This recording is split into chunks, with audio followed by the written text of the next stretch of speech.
Paano kung itanong ko sa'yo, ano ang gagawin mo kung ngayon mismo mailalaya mo ang mabigat na dinadala ng puso mo?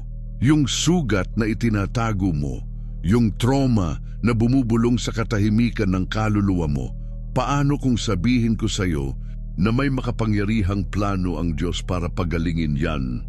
Isang sikreto na iilan lang ang nakakaalam pero kayang baguhin ang buhay mo magpakailanman. Hindi ito basta pangakong malayo, kundi isang katotohanan na buhay sa mga pahina ng Biblia, naghihintay na matuklasan mo. Isipin mo sandali, paano kung ang trauma na humihila sa iyo pabalik ay ang susi sa isang makapangyarihang pakikipagtagpo sa pag-ibig ng Diyos? Natatakot ka ba? Napupuno ka ba ng pag-asa? O baka naman naku-curious ka kung paano ka kakausapin ng Espiritu Santo ngayon? Ang pagpapagaling ng mga trauma ay hindi madaling ipinapaliwanag ng mundo. Sinusubukan ng mga filosofiya ng tao, tumutulong ang mga therapy, pero may mas malalim na misteryo, isang nakatagong kapangyarihan na higit sa lahat ng yan. Bakit? Dahil hindi lang inaayos ng Diyos ang nasira, siya'y nagpapanumbalik, nagbabago at nagbibigay ng bagong layunin sa mga nasaktan. Isipin mo, ano kaya ang mangyayari sa buhay mo kung makakatingin ka sa nakaraan ng walang sakit, kundi may pasasalamat? Sa mga susunod na minuto, malalaman mo ang isang bagay na magpapabago sa pananaw mo sa mga laban mo. Handa nang gabayan ka ng Espiritu Santo sa paglalakbay na ito. At ang videong ito ay maaaring ang sandali kung kailan ka direktang kakausapin ng Diyos sa puso mo. Naniniwala ka bang tinatawag ka niya ngayon? Bago tayo magsimula, gusto kong anyayahan ka sa isang simpleng bagay pero makapangyarihan. Mag-iwan ka ng maikling pangungusap sa comments tungkol sa hinintay mong pagpapagaling mula sa Diyos ngayon. Pwedeng gusto ko ng kapayapaan o kailangan ko ng lakas. Hindi lang ito basta galaw, ito'y hakbang ng pananampalataya, binhi na itinatanim mo para palakasin ang koneksyon mo sa Diyos. At kung nararamdaman mo sa puso, i-like mo na ang video na ito. Alam mo kung bakit? Kapag nag-like ka, ipinapakita ng YouTube ang mensaheng ito sa mas maraming tao na tulad mo, nangangailangan marinig ang Diyos. Naging mensahero ka ng salita at maganda yan. Salamat sa ginawa mo. Espesyal ka sa pagiging bahagi ng channel na ito sa paghiling sa Diyos ng may ganitong pananabik. Ang pag-like at pag-subscribe ay hindi lang para suportahan ang channel. Ito'y pagsabi ng oo sa pagpapagaling na gustong dalhin ng Diyos sa buhay mo. Kapag sumali ka rito, pinipili mong makipaglakbay kasama ang isang komunidad na naniniwala sa kapangyarihan ng Diyos na magbago. Marami ang gumagamit ng mga video na ito bilang kanlungan sa Espiritu, lalo na yung mga walang simbahan malapit. Ang aktibong pagsali mo ay tumutulong sa pagbuo ng banal na lugar na ito. Kaya bago tayo magsimula ng pag-aaral, mag-comment ka ng kapayapaan kay Kristo. Senyales ito na handa ka nang tanggapin ang para sa iyo mula sa Diyos. At maging alerto, ang halos huling bahagi ng video na ito ay maaaring magdala ng susi para mabuksan ang isang pagpapala na hindi mo inaasahan. Ngayon, ihanda mo ang puso mo. Magsisimula na ang pag-aaral. Ang nakalimutang pangako ni Isaias. Isipin mo sandali na naglalakad ka sa isang disyerto. Mainit ang araw, mabigat ang buhangin sa mga paa mo at may dala kang backpack na puno ng mga bato. Bawat isa ay kumakatawan sa isang trauma, isang alaala na hindi mo maialis sa isip. Biglang may narinig kang mahinang boses, parang bulong sa hangin, "Halika, bibigyan kita ng pahinga." Totoo ang boses na yan, kapatid ko. Galing ito sa isang malalim na lugar sa kasulatan, sa Isaiah 61:1-3, kung saan sinabi ng propeta, "Ang Espiritu ng Diyos na makapangyarihan ay nasa akin, dahil hinirang ako ng Diyos upang magdala ng mabuting balita sa mga dukha. Sinugo niya ako upang pagalingin ang mga pusong nasaktan, upang ipahayag ang kalayaan sa mga bihag at paglaya mula sa dilim sa mga bilanggo. Napaisip ka na ba na ang talatang ito ay hindi lang magandang tula ng nakaraan, kundi isang buhay na pangako para sa iyo ngayon? Hindi malayo ang Diyos, nanonood lang ng mga laban mo mula sa di kalayuan na parang hindi siya interesado. Siya ang Ama na yumuyuko para marinig ang tahimik mong iyak na itinatago mo sa puso. Baka may naranasan kang nag-iwan sa iyo ng marka, isang pagtanggi na parang tinaga ng kutsilyo, isang pagkawala na nag-iwan ng bakanteng hindi maunawaan ng iba o mga salitang umuugong pa rin sa isip mo, sinasabing hindi ka sapat. Pero makinig ka, ang trauma na dala mo ay hindi mas malaki kaysa sa Diyos na nagmamahal sa iyo. Ipinapakita ni Isaias na ang Espiritu ng Diyos ay may misyon at kasama ka sa misyong yan. Ang pagpapagaling ng mga nasaktang puso ay hindi lang magandang salita. Ito'y makapangyarihang gawa ng pagpapanumbalik na gustong gawin ng Diyos sa buhay mo ngayon. Isipin mo, ilang beses mo nang sinubukang ayusin ang sakit mo ng mag-isa? Baka naglagay ka ng ngiti sa mukha para sa mundo, pero sa loob ay sumisigaw ka ng tulong, o baka hinanap mo ang ginhawa sa mga bagay na lalo pang nagpadagdag ng bigat, mga distraction, bisyo, o kahit ang katahimikan na nakakasakal. Pero nakikita ng Diyos ang lampas sa mga maskara mo. Alam niya kung saan masakit kahit hindi mo kailanman sinabi ng malakas. At ang pinakakahanga-hanga, hindi lang niya nakikita ang sugat, may gamot siya para dito. Sa Isaias, ipinangako niyang papalitan ang abo mo ng korona ng kagandahan, ang iyak mo ng langis ng kagalakan. Hindi lang ito simpleng palitan. Ito'y pagbabagong banal, isang himala na nagsisimula kapag nagpasya kang magtiwala. Ngayon gusto kong magmuni-muni ka. Ano ang humihila sa iyo ngayon? Anong hindi nakikitang tanikala ang pumipigil sa iyo na tumakbong malaya sa mga bisig ng Ama? Hindi aksidente na naririnig mo ito ngayon. Tinatawag ka ng Diyos na iwan ang mga bato ng backpack mo sa paanan niya. Hindi ko sinasabing madali yan.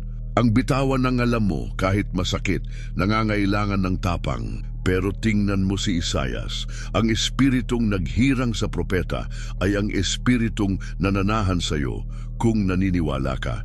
Hindi kanya iniiwan sa disyerto, ginagabayan kanya patungo sa bukal ng tubig na buhay.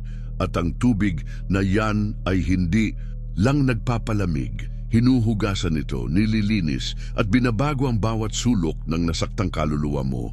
Natanong mo na ba kung bakit ang ilang sugat ay matagal maghilom? Baka dahil hinawakan mo sila ng mahigpit na parang bahagi na sila ng kung sino ka.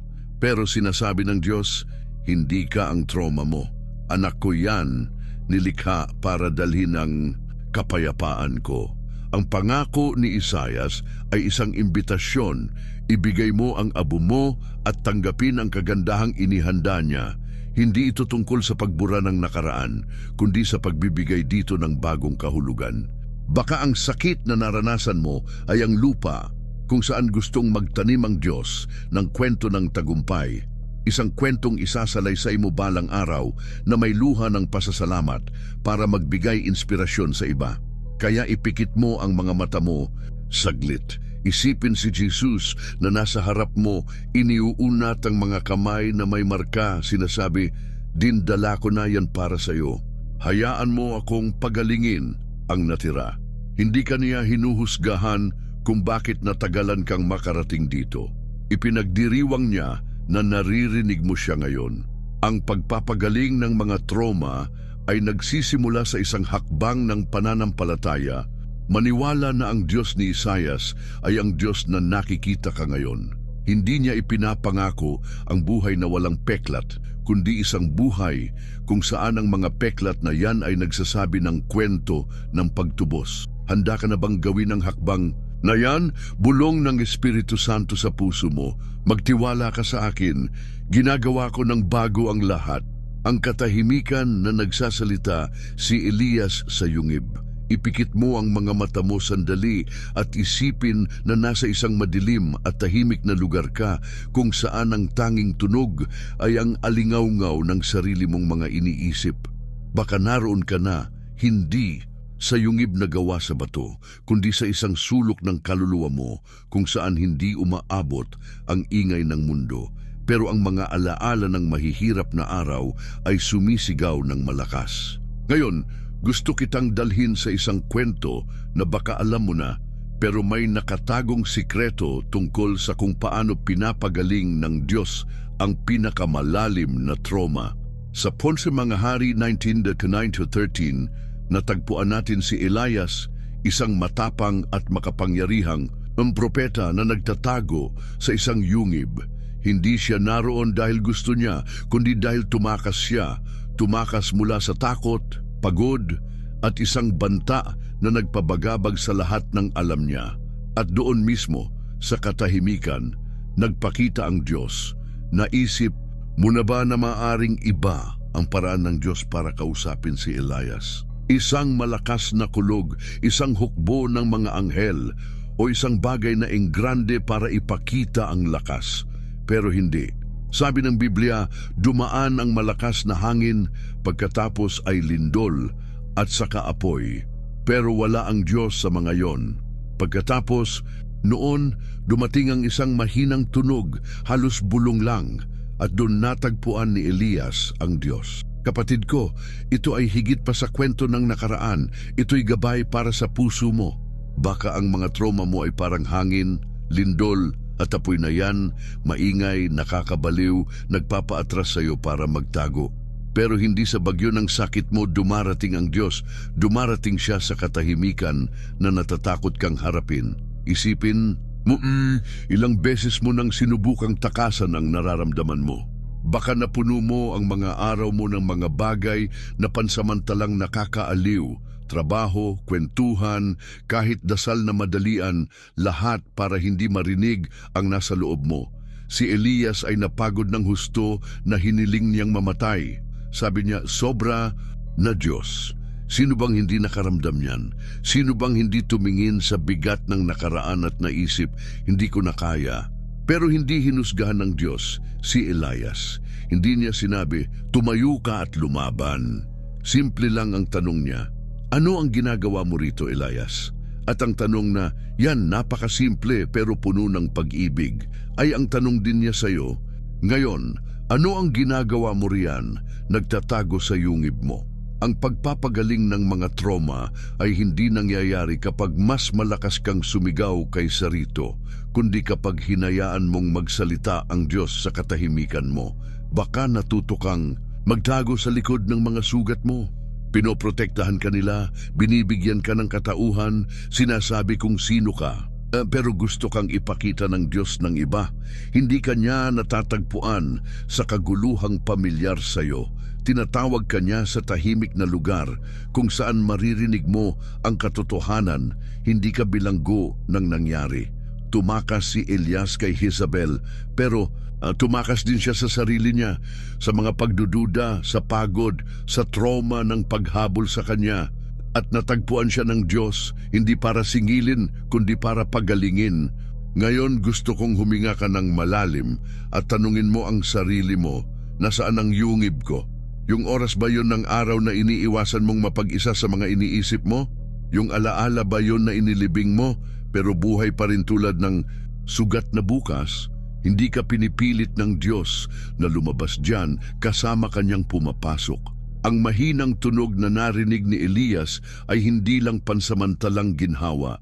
Ito'y presensya ng Diyos na nakakaunawa ng sakit ng tao. Alam niya kung ano ang pagkakanulo, pag-iwan, pagkasaktan, dahil naranasan ito ni Jesus sa krus. At dahil doon, masasabi niya sa iyo, kilala ko ang madilim na lugar na yan at alam ko ang daan palabas. Naisip mo na ba kung bakit minsan kailangan ng malaking bagay para gumaling ka, isang malaking revelasyon, isang malaking pagbabago? Pero paano kung magsimula ang pagpapagaling sa maliit na bagay, halos hindi mo mapansin? Isang sandali ng katahimikan kasama ang Diyos, kung saan sasabihin mo, Panginoon, narito ako, kausapin mo ako. Lumabas si Elias sa yungib na may bagong misyon. Pero bago yon, narinig niya ang boses na nagpaalala sa kanya kung sino siya. May pagkakakilanlan ka rin na sinubukang nakawin ng trauma. Gusto ng Diyos na ibalik yun sa'yo. Hindi sa pamamagitan ng ingay, kundi sa pag-ibig na napakabuti na hinuhubad nito ang mga depensa mo. Kaya ngayon, inaanyayahan kita na gawin ang isang matapang na bagay. Pumasok ka sa yungib mo kasama ang Diyos. Huwag kang tumakas sa katahimikan. Hayaan mo itong magsalita. Kumuha ka ng papel, isulat ang nararamdaman mo o ipikit mo lang ang mga mata mo at sabihin, Panginoon, pagod na ako. Hanapin mo ako rito. Hindi ka niya minamadali. Bubulong siya hanggang sa maramdaman mo ang kapayapaang hindi maipaliwanag ng mundo. Dinala ka ng trauma sa taguan pero tinatawag ka ng Diyos sa liwanag. Hindi sa pamamagitan ng puwersa kundi sa pag-ibig na nagpapagaling. Dahan-dahan. Naniniwala ka bang mahahanap ka niya kung nasaan ka man? Ang luha na dumidilig sa disyerto. Isipin mo na hawak mo sa mga kamay mo ang isang binhi. Maliit ito, tuyo, parang walang buhay. Pero kapag diniligan at inalagaan, kayang-kaya nitong buksan ang lupa at mamukadkad sa isang bagay na hindi mo inakalang posible. Ngayon, isipin mo ang mga luha mo. O yung mga hinayaan mong tumulo ng palihim, yung mga bumasa sa unan mo sa gabi, o yung mga pinigilan mo ng mahigpit para walang makakita. Paano kung sabihin ko sa iyo na ang mga luha mong yan ay hindi lang tanda ng sakit, kundi ang gamit ng Diyos para diligan ang disyerto ng kaluluwa mo? Ngayon, gusto kitang dalhin sa isang lugar sa kasulatan na nagpapakita nito. Salmo 126:6, 5-6. Sabi roon, ang mga naghahasik ng may luha, mag-aani ng may awit ng kagalakan. Ang lumalabas na umiiyak, dala ang binhi para ihasik, babalik ng may awit ng kagalakan, dala ang kanyang mga bigkis. Kapatid ko, naramdaman mo na ba na parang bigat ang mga luha mo, parang patunay ng kahinaan? Baka naitanong mo na, bakit? Kaya sobra akong umiiyak, bakit hindi ko makalimutan? Pero tingnan mo ang talatang ito gamit ang puso mo. Hindi itinakwil ng Diyos ang mga luha mo. Kinokolekta niya ang mga yan tulad ng ginagawa ng magsasaka sa ulan para sa tagtuyot. Bawat patak na tumulo mula sa mga mata mo ay may kwento at ang Diyos ay sumusulat ng ibang wakas para rito. Ang trauma na nagpaiyak sa iyo ay hindi ang katapusan ng paglalakbay mo. Ito ang binhina sa mga kamay ng Diyos, magiging kagalakan. Naniniwala ka ba rito? Na ang Diyos na nagpapabunga ng mga bulaklak sa disyerto ay kayang magpatubo ng pag-asa kung saan dati ay sakit lang ang naroon. Isipin mo ang buhay mo saglit. Baka umiyak ka dahil sa isang pagkabata na ninakaw, dahil sa mga salitang tumagos tulad ng tinik, o dahil sa isang pamamaalam na umaalingaw-ngaw pa rin sa dibdib mo. Sinabi ng mundo na patuyuin mo agad ang mga luha mo, na lampasan mo at magpatuloy. Pero hindi ganyan ang Diyos. Hindi Kanya minamadali, kasama Kanyang naglalakad sa lambak. Ang mga luha mo ay hindi aksidente, banal ang mga yan. Sa halip na lunurin ka, dinidiligan nila ang isang bagong bagay. Ipinapakita ng salmo ang isang lalaking lumalabas na umiiyak, dala ang mga binhi, pero bumabalik na umaawit, puno ang mga kamay ng ani. Ikaw yun kung magtitiwala ka sa proseso ng Diyos. Ngayon gusto kong isipin mo, kailan ka huling hinayaang magsalita ang mga luha mo sa Diyos? Baka natuto kang lunukin ang iyak mo, magpanggap na okay lang ang lahat. Pero paano kung sa halip na itago, ibigay mo ang mga ito? Isipin mo na nasa harap mo ang Diyos, sinasabi, Ama, narito ang mga luha ko, ito lang ang meron ako ngayon. Hindi Kanya itatakwil. Kinukuha Niya ang bawat isa at ginagawang tubig na buhay, hindi para burahin ang naranasan mo, kundi para diligan ang lupa kung saan tutubo ang pagpapagaling mo. Ang trauma ay maaaring nagpadisyerto sa iyo, pero nakikita ng Diyos ang isang hardin na naghihintay mamukadkad. Ang basag na salamin ni Gedeon. Isipin mo na nasa harap ka ng isang salamin, pero basag ito, puno ng bitak. Kapag tumingin ka, hindi mo makita ang buo mong muka. Mga piraso lang, mga baluktot na anyo na parang walang saysay. Baka ganyan ang tingin mo sa sarili mo dahil sa mga trauma na naranasan mo. Parang hindi ka buo, basag, hindi kayang maging sino ang pinangarap mo. Pero ngayon, gusto kitang dalhin sa isang kwento na magpapabago ng pananaw mo rito. Sa mga Hukom 6:11-16, natagpuan natin si Gedeon, isang lalaking nagtatago, gumigiik ng trigo sa isang pisaan, natatakot sa mga kaaway. Hindi niya nakita ang sarili bilang mandirigma, lalong hindi bilang hinirang ng Diyos. Pero lumitaw ang Diyos at sinabi, "Kasama mo ang Diyos, makapangyarihang mandirigma." Sumagot si Gedeon, "Kung kasama ko ang Diyos, bakit nangyari sa akin ang lahat ng ito? Kapatid ko, naitanong mo na ba yan? Tumingin ka na ba sa langit at sinabi, Diyos, kung narito ka, bakit ko naranasan ito?"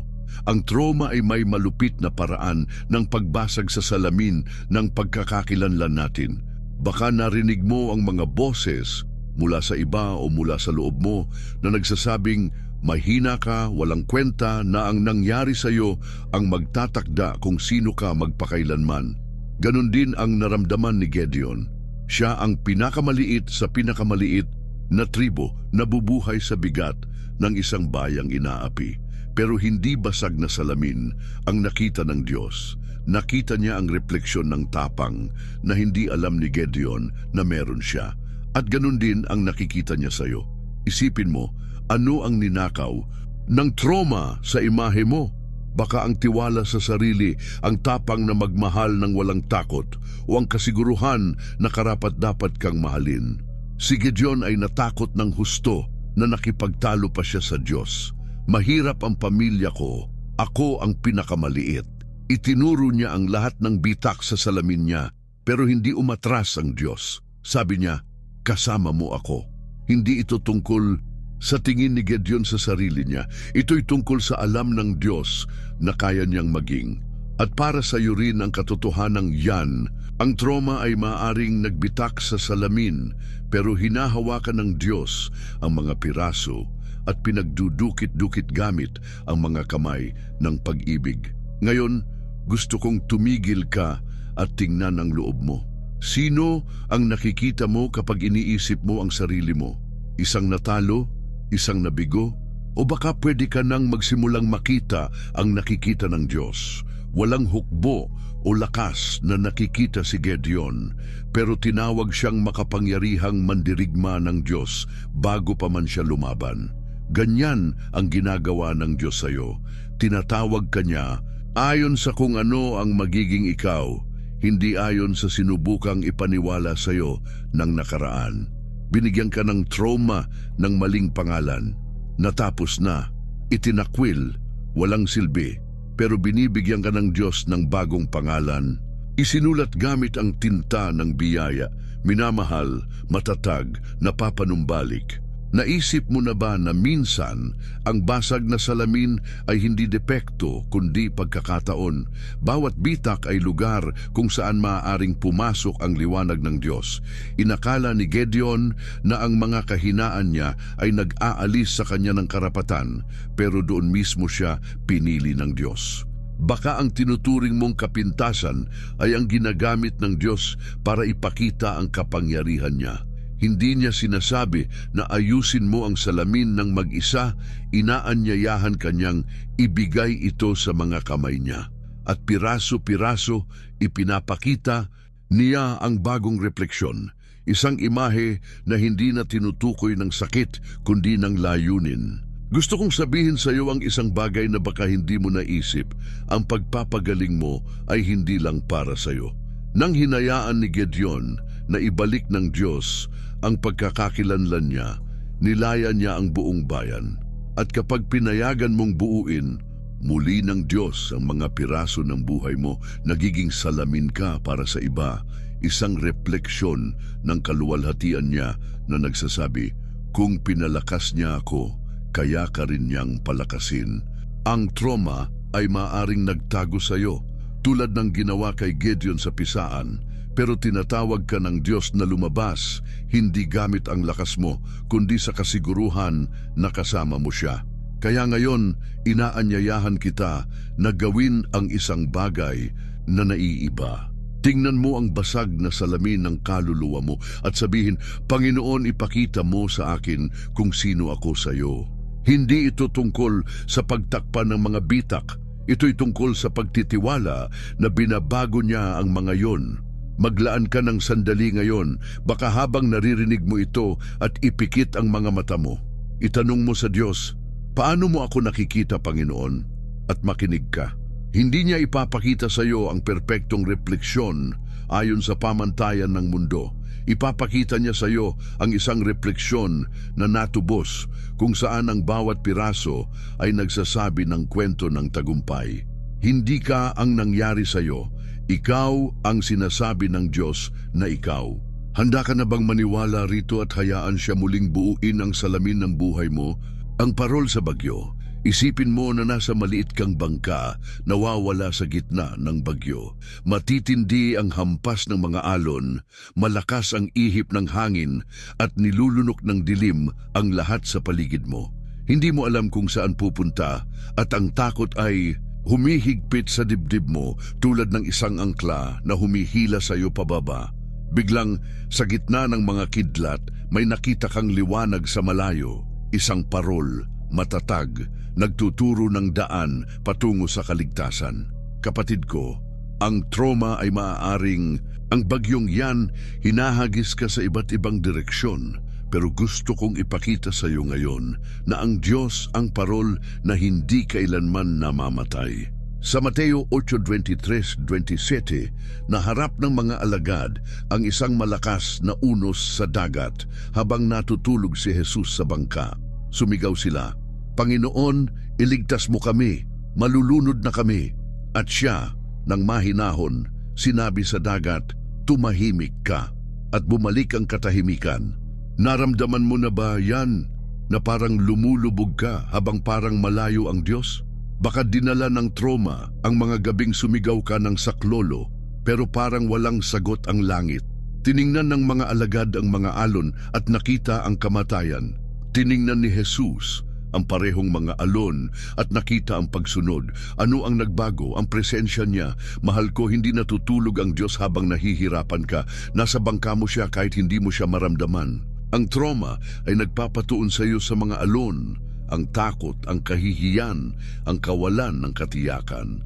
Pero tinatawag ka ng Diyos na tingnan ang parol. Siya mismo ang liwanag na tumatagos sa anumang kadiliman. Isipin mo, ano ang bagyong nakapaligid sa iyo ngayon? Baka isang alaala na parang kulog ang dating o isang kawalan na lumulunok sa iyo tulad ng dagat. Mga bihasang mangingisda ang mga alagad pero hindi sila nailigtas nito mula sa takot. Matatag ka rin, baka nakalaban ka na ng mga digmaan. Pero hindi pinapansin ng trauma ang karanasan. Dumarating ito para patumbahin ka. At okay lang na sumigaw tulad nila, Panginoon, iligtas mo ako. Dahil ang Jesus na nagpatahimik sa dagat sa Mateo ay nakikinig sa iyo ngayon. Hindi kanya sinisisi sa pagkatakot, hinintay kanya sa gitna nito. Ngayon, gusto kong isipin mo ito. Paano kung ang trauma ay hindi lang bagyong sumisira sa iyo, kundi daan para dalhin ka palapit sa Diyos? Ang mga alon na kinatakutan ng mga alagad ay nagpahatid sa kanila sa kapangyarihang hindi pa nila nakita. Nang sinabi ni Jesus na tumahimik ka, hindi lang ang dagat ang sumunod. Natagpuan din ng puso nila ang kapayapaan. Baka ang mga laban mo ang hangin na nagtutulak sa iyo patungo sa parol, ang lugar kung saan matutuklasan mo na mas malaki ang Diyos kaysa sa anumang bagyo. Hindi niya ipinangako na hindi na magagalaw ang dagat ng buhay mo, pero ipinangako niyang kasama mo siya, gumagabay, nagliliwanag hanggang makarating ka sa ligtas na daungan. Naisip mo na ba kung paano gumagana ang liwanag ng parol? Hindi nito pinapawi ang bagyo, nagniningning ito kahit na may bagyo.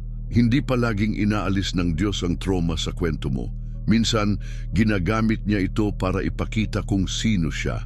Baka natuto kang maglayag ng mag-isa, lumaban sa mga alon gamit ang sarili mong lakas. Pero hindi sinabi ni Jesus sa mga alagad, sumagwan kayo ng mas malakas. Kinausap niya ang dagat dahil may kapangyarihan siya sa mga bagay na hindi mo makontrol at may kapangyarihan siya sa mga nasaktan ka. Dinala ka ng trauma sa malalim na tubig pero tinatawag ka ng Diyos na magtiwala na siya ang parol na hindi nabibigo. Gusto kong sabihin sa iyo ang isang bagay na baka hindi mo naisip. Ang bagyo mo ay may layunin. Hindi ito para lunurin ka, kundi para turuan kang tumingala. Lumabas ang mga alagad sa bangkang yon na iba na itanong nila, sino ba itong kahit ang hangin at dagat ay sumusunod sa kanya? Dumarating ang pagpapagaling mo kapag naitanong mo rin yan. Sino ba itong kayang patahimikin ang kinatatakutan ko? Hindi lang pansamantalang tulong ang Diyos. Siya ang liwanag na gumagabay sa iyo palabas ng bagyo, hakbang-hakbang. At kapag nakarating ka sa pampang, marirealize mo na hindi lang ito pag-survive, pagbabago ito. Kaya ngayon, inaanyayahan kita na gawin ang isang matapang na bagay. Tingnan ang parol. Sa gitna ng bagyo mo, ipikit mo ang mga mata mo sandali at sabihin, Jesus, patahimikin mo ang dagat ko. Hindi mahalaga ang laki ng mga alon na dinala ng trauma. Mas malaki siya. Baka hindi mo pa makita ang pampang pero naroon ang liwanag. Nagniningning, tinatawag kang magtiwala. Hawakan ang kamay niya at hayaan siyang gabayan ka. Matitinag man ang bangka, kasama mo siya, hindi ka kailanman lulubog. Handa ka na bang tumigil sa pagsagwan ng mag-isa at hayaang dalhin ka ng parol pa uwi? Ang susi ng pagpapatawad kay Jose, isipin mo na nakakulong ka sa isang madilim na selda, hawak ng mga kamay mo ang isang susi na hindi mo alam kung paano gagamitin.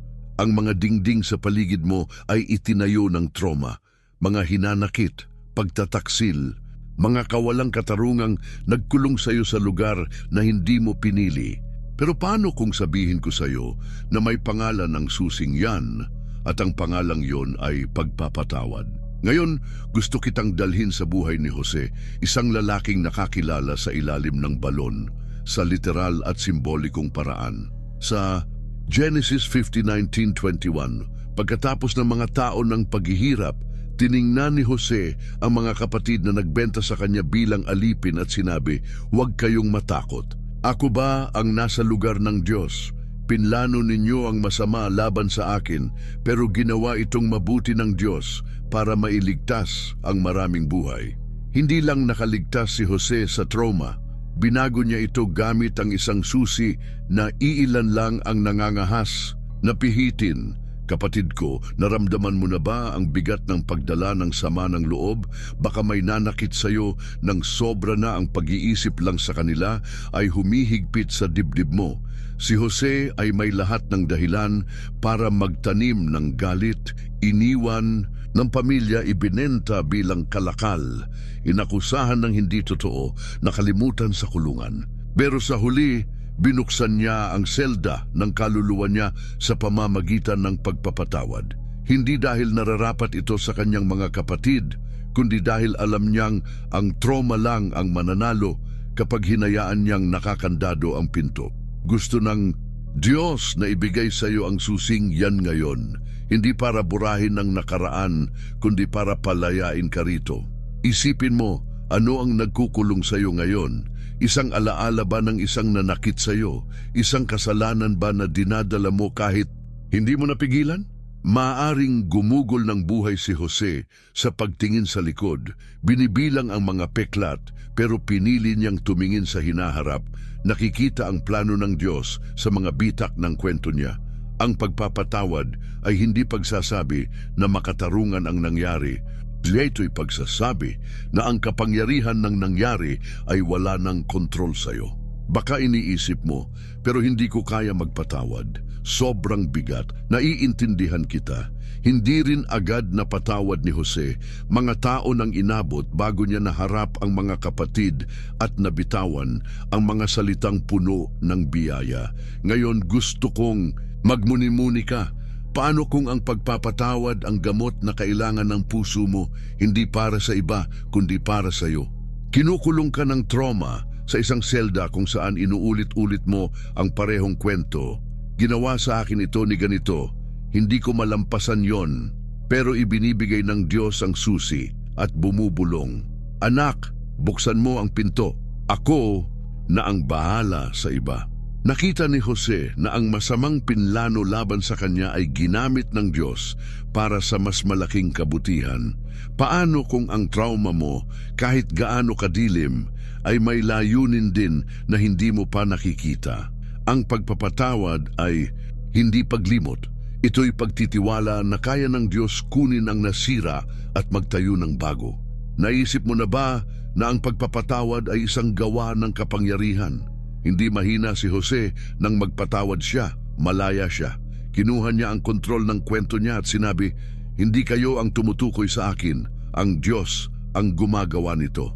Baka natatakot kang magpatawad dahil iniisip mong binabawasan nito ang sakit mo, pero kabaligtaran, binabago nito ang sakit. Gusto ng trauma na manatili kang biktima, pero ginagawa kang matagumpay ang pagpapatawad.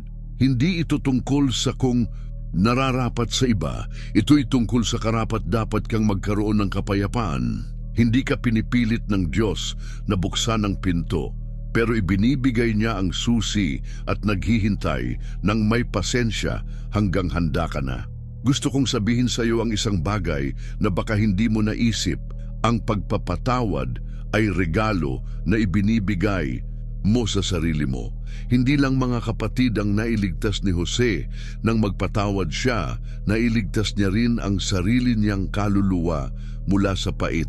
At kapag binitawan mo ang susing yan, hindi lang napapalaya ang sarili mo, binubuksan mo rin ang daan para sa iba. May makakakita ng tapang mo at iisipin, kung nakapagpatawad siya, kaya ko rin. Pinaghiwalay ka ng trauma, pero pinagkakasundo ka ng pagpapatawad sa Diyos, sa sarili mo, at kahit sa mga hinintay mong mahalin ulit. Kaya ngayon, inaanyayahan kita na kunin ang susing yan. Ipikit mo ang mga mata mo sandali at isipin ng tao ang sandali, ang sakit na nagkulong sa iyo. Sabihin mo sa katahimikan, Panginoon, tulungan mo akong magpatawad. Hindi kailangang perpekto, hindi kailangang sabay-sabay. Pihitin mo lang ang susi ng kaunti, isang hakbang ng pananampalataya. Inabot ng mga taon si Jose para makarating doon, pero bawat hakbang ay nagpalapit sa kanya sa pagpapagaling. Kasama mo ang Diyos sa selda na yan, sinasabi sa iyo, ginagawa ko ng mabuti ang masama. Magtiwala ka sa akin. Hindi binubura ng pagpapatawad ang trauma, pero inaalis nito ang kandado na pumipigil sa iyo na mabuhay. Handa ka na bang buksan ang pinto at hayaang pumasok ang liwanag, ang lihim na hardin ng pag-asa? Isipin mo na naglalakad ka sa isang maalikabok na daan, sinisikatan ka ng mainit na araw, pagod na ang mga paa mo sa sobrang lakad. Sa harap mo, mukhang tuyo at walang buhay ang lahat. Refleksyon ng mga bahagi ng kaluluwa mo na natuyo dahil sa trauma. Pero biglang may nakita ka, isang bakod na puno ng tinik at sa likod nito isang nakatagong hardin, puno ng kulay, mga bulaklak na sumasayaw sa hangin, isang batis na bumubulong ng kapayapaan. Huminto ka na intriga at narinig mo ang isang mahinang boses, pumasok ka para sa iyo ang lugar na ito. Kapatid ko, may lihim na hardin ng Diyos para sa mga nasugatan, isang lugar kung saan sumisibol ang pag-asa kahit pagkatapos ng pinakamatinding tagtuyot.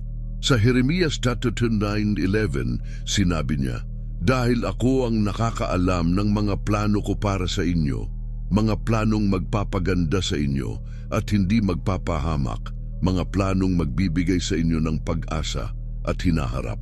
Naghihintay sa iyo ang hardin na yan. Baka tumingin ka sa buhay mo ngayon at tuyong lupa lang ang makita, mga lugar kung saan hinila ng sakit ang mga ugat ng dating luntiang bahagi.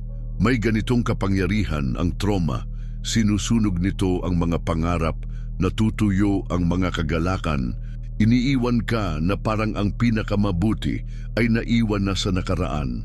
Pero makinig ka, ang Diyos ang hardinero na hindi sumusuko sa lupa na nasaktan. Nakikita niya ang lampas sa abo. Nakikita niya kung ano ang maaaring mamukadkad. Isinulat ito ni Jeremias para sa bayang nasadlak sa pagkabihag na nawalan ng lahat, bahay, pamilya, pagkakakilanlan. Kung nangako siya ng pag-asa sa kanila, bakit hindi rin sa'yo? Dinala ka ng trauma sa disyerto, pero tinatawag ka ng Diyos sa hardin. Isipin mo, ano ang nawala sa'yo na masakit pa rin? Baka ang tiwala sa sarili, ang pananampalataya sa iba, o ang tapang na maniwala na darating ang mas magagandang araw. Naramdaman mo na ba na parang natigil ka sa isang panahon na hindi natatapos, kung saan ang taglamig ng kaluluwa mo ay hindi nagbibigay daan sa tagsibol? Naiintindihan kita. May mga pagkakataon na ang trauma ay nagtatanim ng tinik na napakataas na hindi mo makita ang labasan. Pero ang Diyos ng Jeremias ay hindi lang binubuksan ang bakod, inaanyayahan kanyang pumasok at magpahinga. Hindi ka niya sinisisi sa pagkapagod. Inaalok kanya ng upuan sa hardin na yan sinasabi, umupo ka rito, ako na ang bahala sa iyo. Ngayon gusto kong isipin mo ito. Paano kung ang pag-asa ay hindi lang damdamin, kundi isang lugar? Isang lugar kung saan nagtatanim na ang Diyos ng mga binhi na hindi mo napansin. Baka habang umiiyak ka, dinidiligan niya. Habang nagtatago ka, pinuputulan niya ng sanga. Ginawa ng trauma na maniwala kang tapos na ang kwento mo, pero sumusulat ang Diyos ng bagong kabanata na may mga bulaklak na hindi mo pa nakita. Sa Jeremias, sinabi niya ang tungkol sa kasaganaan hindi lang sa mga material na bagay, kundi sa kaluluwa na muling humihinga, nangangarap na bubuhay. Ang lihim na hardin ng pag-asa ay hindi kwento lang. Ito ang pangako ng Diyos na hindi nagsisinungaling. Naisip mo na ba kung paano tumutubo ang hardin? Hindi ito biglaan. Ang binhi ay nangangailangan ng oras, ng araw, ng ulan, ng mga kamay na mag-aalaga. Ganyan ang pagpapagaling mo. Ginawa ka ng trauma na maghanap ng mabilis na resulta. Gusto ko nang makalimutan ngayon. Gusto ko ng kapayapaan ngayon. Pero gumagawa ang Diyos bilang hardinerong matiyaga. Hindi niya biglang hinuhugot ang mga tinik. Ginagawa niyang mga rosebush ang mga ito. Baka iniisip mo na hindi mo nararapat ang hardin na yan, na ang mga sugat mo ay nag-aalis sa iyo ng karapatan. Pero makinig ka, hindi nagtatanim ang Diyos kung saan perpekto na ang lahat. Pinipili niya ang lupang bitak-bitak dahil doon mas nagniningning ang biyaya niya. Gusto kong magpinta sa iyo ng isang larawan na baka hindi mo naisip. Bawat trauma na naranasan mo ay parang binhing nahulog sa lupa. Mag-isa, mukha itong patay, walang silbi. Pero sa mga kamay ng Diyos, nagiging buhay ito. Isipin mo yung pagkakataong akala mo hindi mo makakaya. Narito ka, naririnig ito dahil naroon siya, hinawakan ng lupa, hinipan ng buhay. Ang lihim na hardin ng pag-asa ay hindi binubura ang nakaraan. Binibigyan ito ng kahulugan. Bumalik ang bayan ni Jeremias mula sa pagkabihag at pwede ka ring bumalik mula sa sayo, hindi sa dating ikaw, kundi sa mas magandang bagay na pinlano ng Diyos mula pa sa simula. Ngayon gusto kong ipikit mo ang mga mata mo sandali at makita ang sarili mo sa hardin na yan. Damhin ang mahinang hangin, pakinggan ang batis, amuyin ang mga bulaklak. Naroon ang Diyos, tinatawag ka sa pangalan mo, sinasabi, alam ko ang mga plano ko para sa iyo. Ginawa ka ng trauma na magduda sa hinaharap, pero inaanyayahan ka ng Diyos na magtiwala sa nakikita niya. Baka hindi mo alam kung paano makarating doon, pero alam niya ang daan. Nilinis na niya ang mga tinik, inihanda na niya ang lupa. Ang hinihiling lang niya ay pumasok ka, isang hakbang, isang dasal, isang mahinang oo. Ang pag-asa ay hindi ilusyon. Ito ang regalo ng Diyos na gumagawa ng paraiso mula sa disyerto. Kaya ngayon, inaanyayahan kita na gawin ang hakbang na yan. Maglaan ka ng sandali ngayon, baka may papel sa kamay mo, at isulat, Panginoon, dalhin mo ako sa hardin mo. Pangalanan mo ang isang sakit, isang pagkawala at ibigay mo sa Kanya. Sabihin mo, magtanim ka ng pag-asa rito. Hindi mo kailangang maunawaan ang lahat. Kailangan mo lang magtiwala na alam ng hardinero ang ginagawa niya. Dinala ka ng trauma sa maalikabok na daan, pero ginagabayan ka ng Diyos sa lihim na hardin. Hindi ka nag-iisa sa paglalakad na ito. Kasama mo siya. Itinuturo ang bawat bulaklak na nagsimula ng sumibol. Handa ka na bang pumasok at hayaang mamukadkad ang pag-asa sa buhay mo? Ang tulay sa ibabaw ng bangin. Isipin mo na nakatayo ka sa harap ng isang malalim na bangin. Malamig ang hangin na humahampas sa mukha mo. Naririnig mo ang tunog ng mga batong nahuhulog sa ilalim. Sa kabilang panig, may matatag na lupa, puno ng liwanag, pero sa pagitan mo at ng lugar na yun ay may kawalan na parang hindi malalampasan. Ang trauma ang humukay ng bangin na yan sa buhay mo. Isang puwang kung saan hinintuan ka ng sakit mula sa gusto mo. Kapayapaan, kasaganahan, isang bagong simula. Pero kapatid ko, nagtatayo ang Diyos ng mga tulay kung saan nakikita lang ng mundo ang mga bitak. Sa Juan 16:33, sinabi ni Jesus, "Sa mundong ito ay magkakaroon kayo ng mga pagsubok, gayunpaman magpakatatag kayo na pagtagumpayan ko ang mundo." Ang tulay na ito ay hindi gawa sa kahoy o bato, kundi sa tagumpay niya, isang ligtas na daan para malampasan mo ang humihiwalay sa iyo mula sa pagpapagaling. Baka nakatayo ka ngayon sa gilid ng bangin na yan tumitingin pababa, nakikita ang mga anino ng mga nasaktan ka.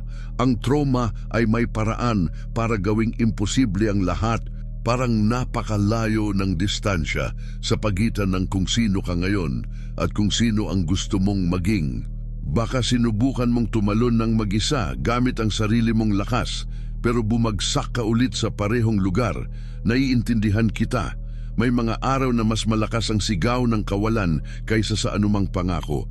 Pero makinig ka, hindi ka iniiwan ni Jesus sa gilid. Siya ang tulay, nakaunat sa ibabaw ng bangin, tinatawag kang humakbang kasama siya. Isipin mo, ano ang nagpapanatili sa iyo sa gilid na ito? Ang takot ba na baka hindi kayanin ng tulay? Ang pagdududa ba na nararapat kang tumawid? O baka ang bigat ng dala mo mula sa nangyari, tulad ng backpack na humihila sa iyo pabalik? Narinig ng mga alagad ang mga salitang ito ni Jesus sa oras ng pangamba. Alam nilang darating ang mga pagsubok na malapit na ang krus. Pero hindi ito sinabi niya para takutin sila. Sinabi niya ito para alalayan sila. Na pagtagumpayan ko ang mundo ay higit pa sa salita. Ito ang matibay na lupa sa ilalim ng mga paa mo kapag natitinag ang lahat. Ang trauma ay maaaring naghukay ng bangin, pero tinawid na ito ni Jesus para sa iyo. Ngayon gusto kong makita mo ito. Ang tulay na yan ay hindi makitid o mahina. Malapad ito, matibay, ginawa ng mga kamay ng tagapagligtas na nagdala ng bigat ng mundo. Bawat hakbang mo ay sinusuportahan niya. Baka iniisip mo na kailangan mong tumakbo, makarating agad sa kabilang panig, pero hindi ka minamadali ng Diyos. Kasabay mo siyang naglalakad, sinasabi, "Huwag tumingin pababa, tumingin ka sa akin." Ang bangin ng trauma, gawa man ito ng pagtanggi, karahasan o pagkawala, ay hindi mas malalim kaysa sa pag-ibig na sumusuporta sa iyo. Napagtagumpayan ni Jesus ang mundo at kasama rito ang mga laban mo. Naisip mo na ba kung paano binabago ng tulay ang lahat?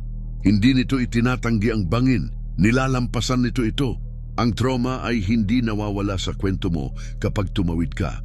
Nananatili ito sa ibaba, pero nawawalan ng kapangyarihang tukuyin ka. Ang Juan 6:33 ay isang imbitasyon na magpakatatag, hindi dahil magiging madali ang buhay, kundi dahil hindi ka nag-iisa rito. Baka natuto kang mamuhay sa gilid, sanay sa malamig na hangin, sa tunog ng mga batong nahuhulog. Pero tinatawag ka ng Diyos sa higit pa rito, isang lupa kung saan hindi namumuno ang bangin, kung saan ang tagumpay niya ang pundasyon mo. Nakarating tayo sa dulo ng paglalakbay na ito, kapatid ko. At gusto kitang yakapin sa pamamagitan ng mga salita. Balutin ka ng pagmamahal na nararamdaman ko para sa iyo ngayon.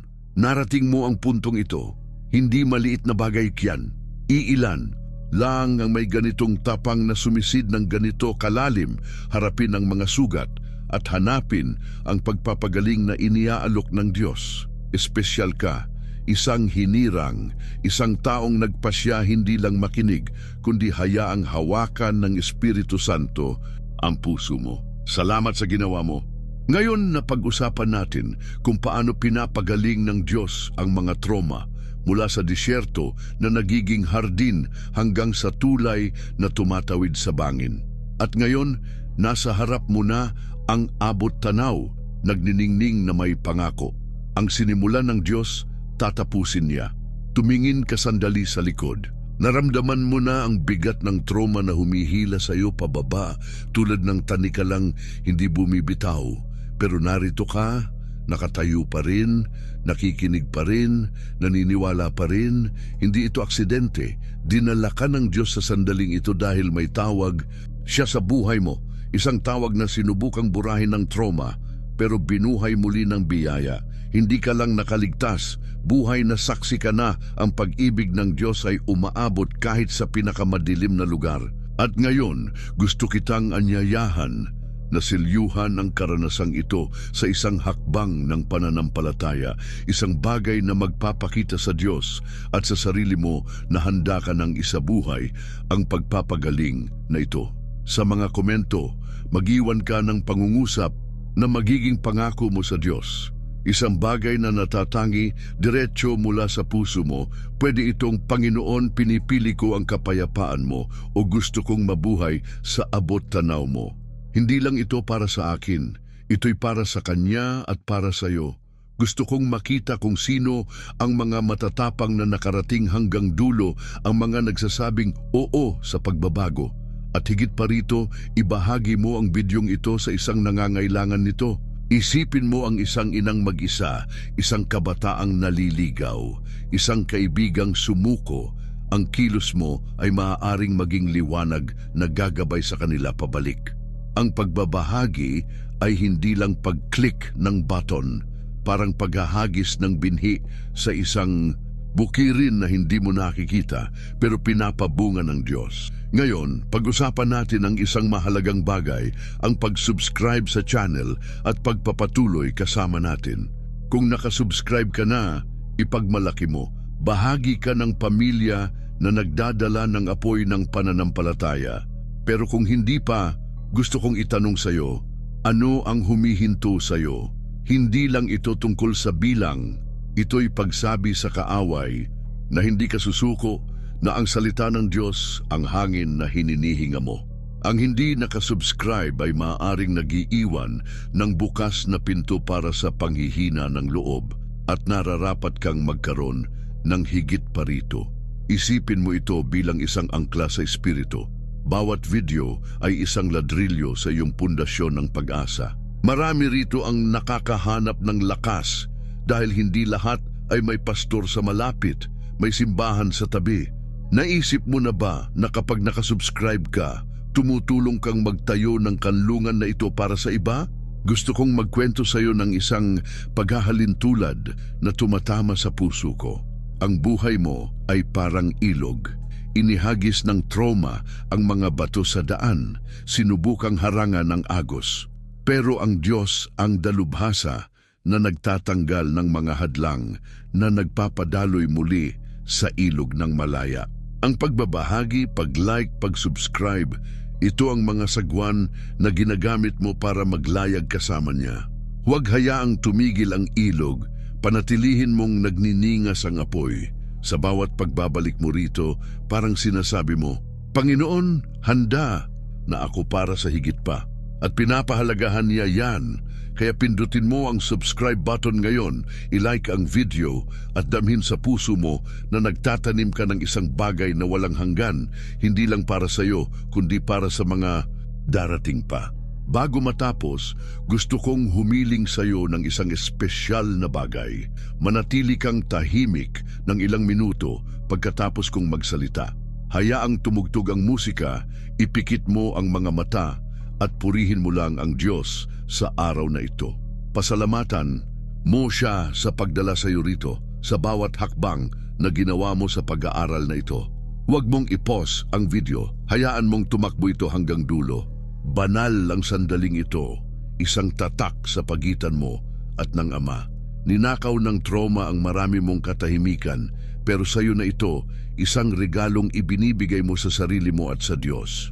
Huminga ka ng malalim, damhin ang presensya niya at alamin na ipinagmamalaki ka niya. Naisip mo na ba ang epekto ng lahat ng ito? Sa bawat panunood mo, pagkomento, pagbabahagi, parang may alon ng liwanag na kumakalat, umaabot sa mga pusong hindi mo kilala. Nagiging parol ka, tulay, hardin, lahat ng napag-usapan natin ngayon. Kaya huwag kang tumigil, bumalik ka rito palagi dahil ang pananampalataya ay apoy na nangangailangan ng panggatong. Kung naramdaman mong kinausap ka ng Diyos ngayon, huwag itago iyon sa sarili mo lang. Ipaalam mo sa mundo na siya'y nagpapagaling, nagtatayo, nagbabago. Nasa harap mo ang abot-tanaw, nagniningning, tinatawag kang isabuhay ang pinangarap niya para sa iyo mula pa sa simula. Salamat sa pagiging narito, napakahalaga mo higit pa sa masasabi ng mga salita. Ngayon, isulat mo ang pangungusap mo sa mga komento, ibahagi ang mensaheng ito, mag-subscribe kung hindi mo pa nagagawa, at manatiling tahimik kasama ang Diyos. May higit pa para sa iyo, sobrang higit pa. Ang kapayapaan ni Kristo ay sumainyo ngayon at palagi.